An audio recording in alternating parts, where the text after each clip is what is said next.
పెమ్మసాని మన గొడవర్రు అల్లుడే. దేశంలో ధనిక ఎంపీ అభ్యర్థిగా బరిలోకి దిగిన డాక్టర్ పెమ్మసాని చంద్రశేఖర్ కంకిపాడు మండలం గొడవర్రకు చెందిన అల్లుడు. గొడవర్రకు చెందిన కోనేరు రత్నశ్రీను చంద్రశేఖర్ ప్రేమించి పెళ్లి చేసుకున్నారు. ఉస్మానియా విశ్వవిద్యాలయంలో చదువుకునే రోజుల్లో వీరి పరిచయం ప్రేమకు తర్వాత పెళ్లికి దారితీసింది. పెమ్మసాని తన నామినేషన్ అఫిడవిట్లో ఆస్తులు 5,705 కోట్లు, అప్పులు 1,038 కోట్లుగా చూపించారు.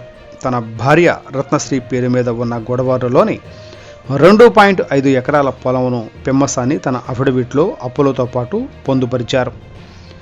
దేశంలోనే అత్యంత డబ్బున్న ఎంపీ అభ్యర్థుల్లో గుంటూరు టీడీపీ ఎంపీ పెమ్మసాని చంద్రశేఖర్ మొదటి స్థానంలో ఉన్నారు.